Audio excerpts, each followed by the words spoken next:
saya mau sedikit sharing tentang kehidupan saya, di mana, eee, mungkin setiap orang mengalami masa kecil itu adalah masa yang paling indah. Masa setiap orang adalah hal-hal yang, menyenangkan untuk diingat. Kalau saya yang mau saya sharing-kan adalah pada saat masa kecil saya itu bukan sesuatu yang indah untuk diingat dan bukan sesuatu yang mudah untuk dilupakan.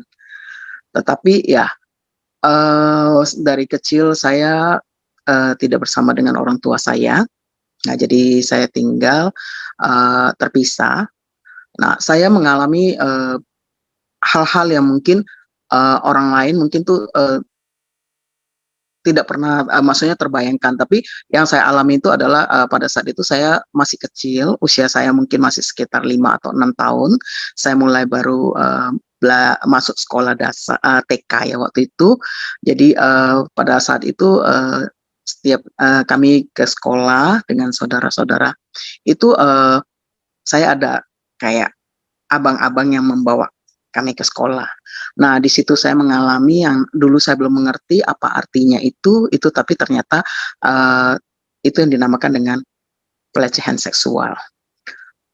Itu terjadi sungguh lama dan bukan hanya itu saja yang terjadi di dalam, 1 kali kehidupan saya waktu masa kecil itu, tetapi ada beberapa juga orang-orang yang ya karena, di saat itu tidak ada yang maksudnya tempat saya untuk harus mengadu, di mana tidak ada tempat saya harus, bercerita,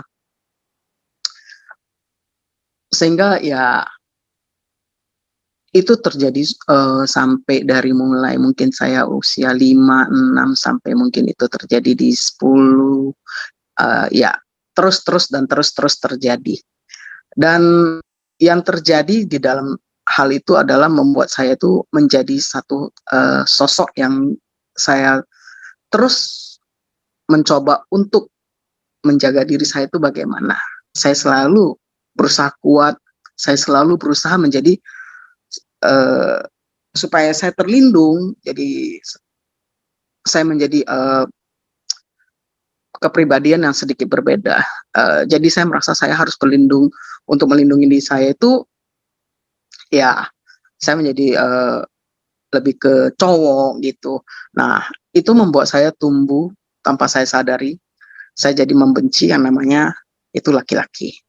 Karena bagi saya setelah saya mulai dewasa, saya mulai mengetahui walaupun dewasa itu tanda kutip ya, untuk anak umur 7 8 9 tahun sampai 10 tahun itu sudah saya sebut dengan dewasa karena saya sudah di saat-saat seperti itu akhirnya saya sudah mengerti arti namanya seks, saya juga jadi, mulai nakal, saya juga jadi, karena di situ lingkungannya juga bisa waktu zaman dulu itu masih ada, kita menonton kayak video porno, kayak, buku-buku porno, begitu-begitu. Nah, akhirnya saya terjebak di dalam kehidupan yang seperti itu, tapi benar-benar di dalam hati saya itu saya merasa jijik. Saya benar-benar ya, saya benar-benar akhirnya tidak bisa menyukai untuk lawan jenis. Secara masih kecil aja saya mulai menyukai yang namanya sesama jenis. Saya percaya tidak ada satu orang pun yang, maksudnya diciptakan Tuhan itu untuk, berbeda. Tapi perbedaan itu terjadi begitu saja pada saat saya merasa saya tidak aman untuk bersama dengan mereka, saya cuma bisa merasa aman, saya merasa nyaman dengan, sesama jenis. Nah, saya tumbuh. Saya setelah mulai dewasa, mulai, sekolah di SMP, SMA, saya semakin badung, kehidupan saya itu tidak ada satupun yang baik. Saya terlibat dalam, seks bebas, bahkan dalam, usia SMP saja saya sudah, seks bebas. Jadi, saya walaupun tidak menyukai laki-laki atau apapun, tapi saya tidak peduli dengan apa yang mereka lakukan dengan saya. Saya mencoba menikmati, tapi saya tidak bisa, saya yang ada cuma saya merasa saya jijik aja ya, gitu. Tapi saya tidak menolak apapun, karena bagi saya itu, saya tidak peduli apapun yang terjadi dalam hidup saya. Saya cuma merasa saya mendapatkan kesenangan demi kesenangan, di mana saya bisa melakukan apa yang saya suka. Ya, saya suka dengan, sesama jenis, ya saya teruskan. Saya tidak peduli apakah itu bisa membuat orang lain terluka atau siapapun yang terluka, itu tidak ada sama sekali bagi saya. Itu saya tidak peduli. Yang penting hidup saya itu adalah untuk saya. Sampai saya mulai beranjak dewasa dan saya mengerti arti sesungguhnya itu. Nah, tapi pola hidup saya sudah terbentuk. Saya sudah mengenal diri saya adalah seorang laki-laki, bukan seorang wanita. Singkat cerita, saya juga akhirnya berkumpul bersama keluarga kembali, tapi itu sudah tidak membuat saya untuk menjadi kehidupan yang normal.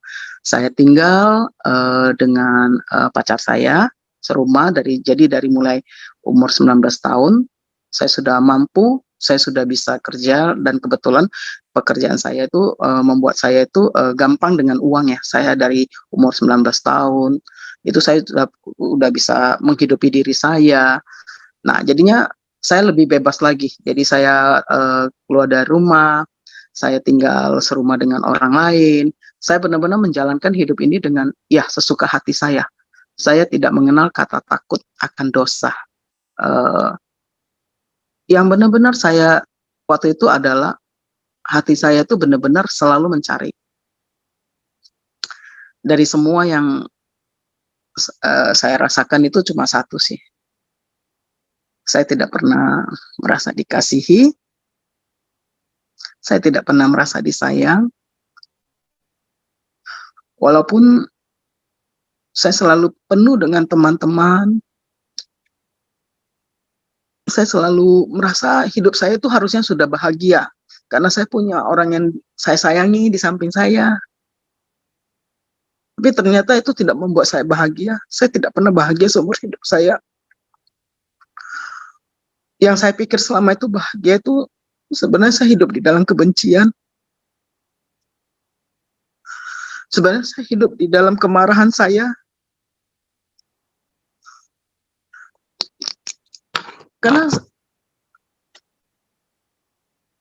Karena saya tidak bisa benar-benar merasa dikasihi. Setiap hari yang saya lakukan itu selalu berpesta pora. Saya selalu ke kehidupan malam, berganti-ganti pasangan, tapi itu juga tidak membuat saya itu merasa aman. Tidak membuat saya itu menjadi bahagia seutuhnya. Karena saya masih menyimpan kebencian. Saya tidak bisa mengampuni karena sampai saya masih umur ya hampir 20 lebih, saya masih dilecehkan. Jadi bagi saya itu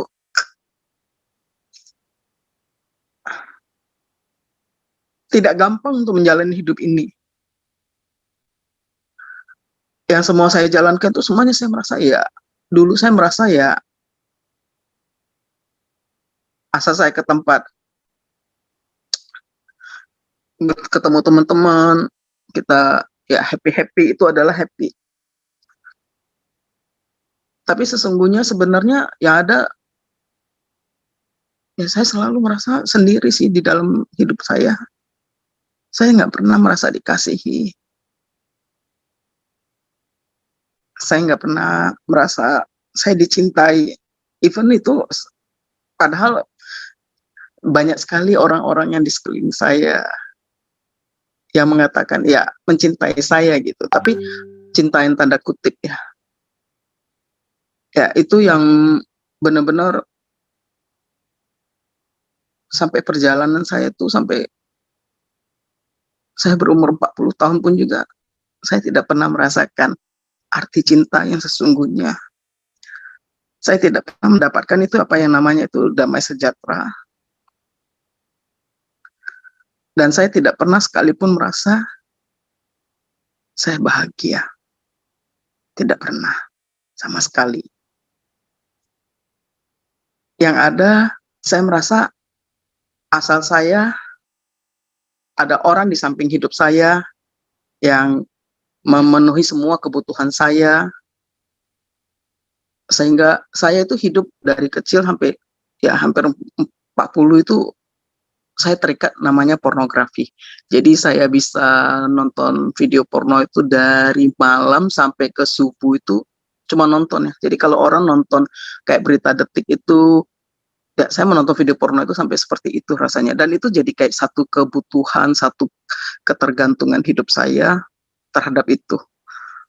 Ya, itu yang saya alami, ya sampai saya merasa ya hidup ini mungkin ya sudah seperti ini diciptakan.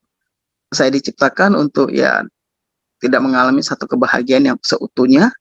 Ya saya harus hidup dengan cara saya yang mungkin setiap orang melihat saya itu baik-baik saja. Saya itu kalau kelihatan di depan itu tidak kelihatan saya orang yang seperti itu, tapi ya itulah saya sesungguhnya. Ya itu. Ya, itu adalah momen terindah ya dalam hidup saya ya. Saya bisa mengenal Tuhan itu. Saya dulu tuh anti Kristus. Saya adalah seorang Buddhis yang sejati. Saya pikir itu saya hidup sudah benar. Saya ke semua dewa-dewa itu sampai ke luar negeri. Saya setiap tahun tuh ada ke luar negeri untuk bersembayang apa semua. Tapi tidak pernah ada damai sejahtera. Saya tidak mengenal kata takut akan dosa. Hidup saya itu benar-benar apa yang saya mau, saya kerjakan. Saya tidak peduli dengan orang lain. Saya tidak peduli dengan apapun itu. Yang penting saya hidup. Saya merasa saya senang aja. Sudah. Saya nggak pernah takut dengan apapun itu. Tapi saya takut mati. Dulu saya takut banget. Takut banget. Sampai saya tidak pernah ke rumah duka.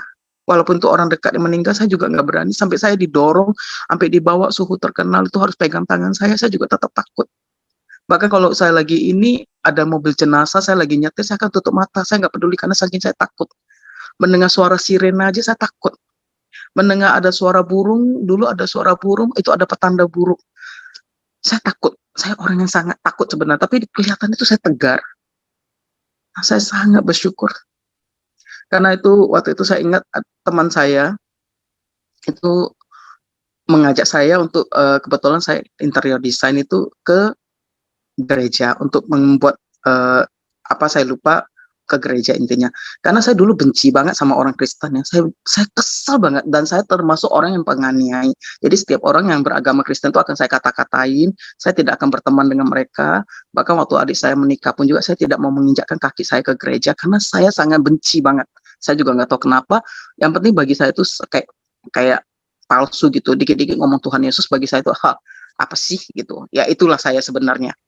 Nah pada saat saya di sana itu saya juga masih benci. Saya ingat banget, saya benci banget. Tapi ya Tuhan itu luar biasa ya. Pada saat dia memanggil kembali anaknya dengan cara dia yang ajaib.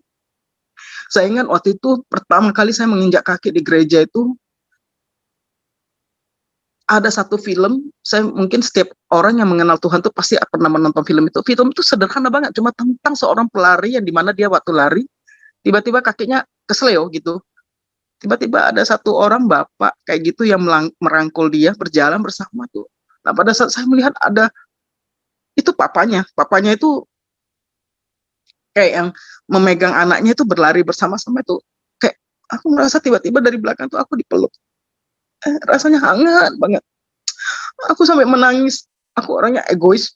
Aku tidak pernah menangis di depan umum. Itu nggak pernah terjadi karena aku orangnya sombong banget, sangat sombong.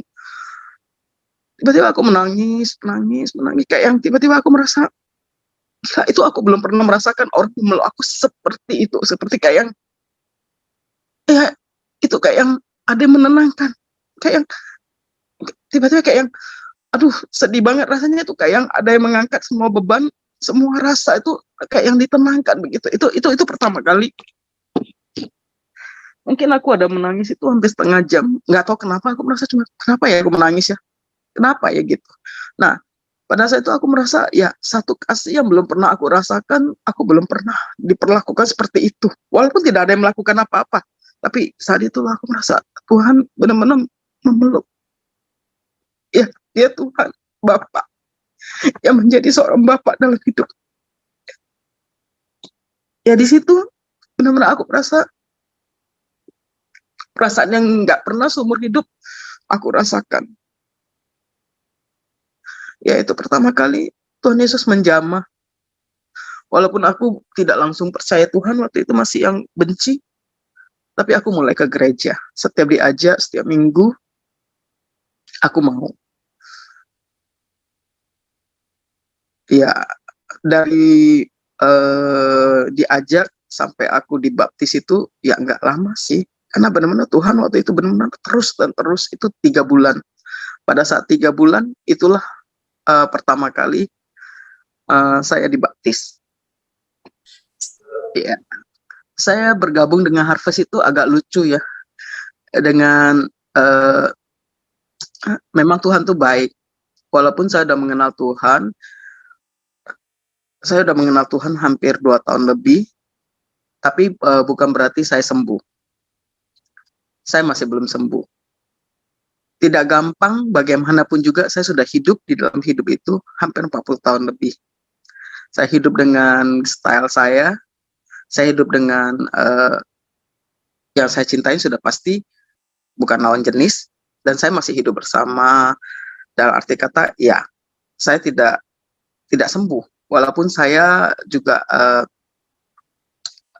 maksudnya ya sudah mengenal Tuhan, dan di dalam pengenalan saya di Harvest ini luar biasa. Tuhan pakai Harvest untuk mengubah hidup saya itu benar-benar itu adalah jalan Tuhan. Di mana saya kenal Pak Vincent, itu Pak Vincent itu benar-benar luar biasa banget. Saya tidak mengenal dia dan dia berani sekali, sangat berani. Saya bilang untuk tiba-tiba menyuruh saya stop untuk melakukan semua ini, dan bagi saya waktu itu, siapa kamu ya?